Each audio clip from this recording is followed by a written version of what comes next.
যে বিষয়টা হলো মূলত ল্যান্ড সার্ভে ট্রাইব্যুনালের যে রায়টা চূড়ান্তভাবে দিয়ে থাকে তার বিরুদ্ধে বাদীপক্ষ সিভিল ডিভিশনে হাইকোর্টে আসতে পারবেন কিনা।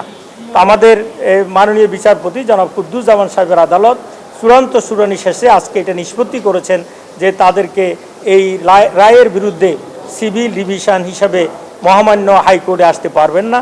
তাদের জন্য অল্টারনেটিভ যে রিমেডি আছে সেখানে তাদেরকে ফাইল করতে হবে, অথবা তাদের এই যেখানে ফাইল করার কথা বিশেষ করে রিট পিটিশনে আসা। দ্বিতীয় বিষয়টা হলো ল্যান্ড সার্ভে ট্রাইব্যুনালগুলো শুধুমাত্র খতিয়ান কারেকশন করার জন্য একটি আদালত হিসেবে ট্রাইব্যুনাল হিসেবে কাজ করবে।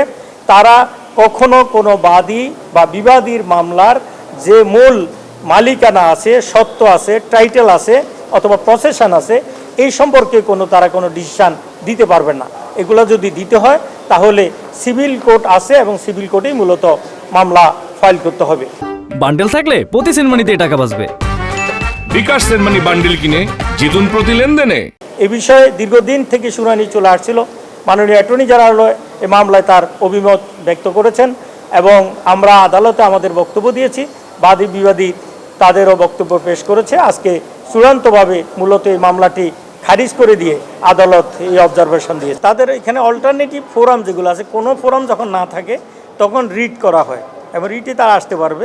এটা তো সার্বজনীনভাবে ওপেন আছে, কিন্তু রিভিশনে আসার কারণে বহু মামলা হাইকোর্টে এটা জট বেঁধে যায়। যেহেতু এটা উইদাউট জুরিডিকশন ছিল সেটা সেজন্য বাতিল হয়ে যায়। মূলত ল্যান্ড সার্ভে ট্রাইব্যুনালটা একটা ট্রাইব্যুনাল, সেটা রেকর্ড সংশোধনের জন্যই শুধুমাত্র করা হয়েছে। তাহলে রেকর্ডে কি ভুল আছে কি নাই বাদী বিবাদী তাদের পক্ষ থেকে এফিডেভিট করে যে কাগজগুলো জমা দিবে সে আলোকে ট্রাইব্যুনাল সিদ্ধান্ত দিয়ে দেবে। এখন দেখা যাচ্ছে আমরা যে মামলাগুলো এখন এই রিভিশনে দীর্ঘ শুনানিতে আমরা দেখেছি যে পুরা টাইটেল তারা ডিসকাশন করেছে, বাদী বিবাদী এর সাক্ষী নিয়েছে, ক্রস এক্সামিনেশন হয়েছে, তারপরে একটা ডিগ্রি দিয়েছে, অথচ ট্রাইব্যুনাল ডিগ্রি দেওয়ার কোনো অথরিটি না, ট্রাইব্যুনাল টাইটেল অ্যাসার্টেন করার অথরিটি না। তাদেরকে শুধুমাত্র রেকর্ড কারেকশন এই বিষয়ে তাদেরকে থাকতে হবে।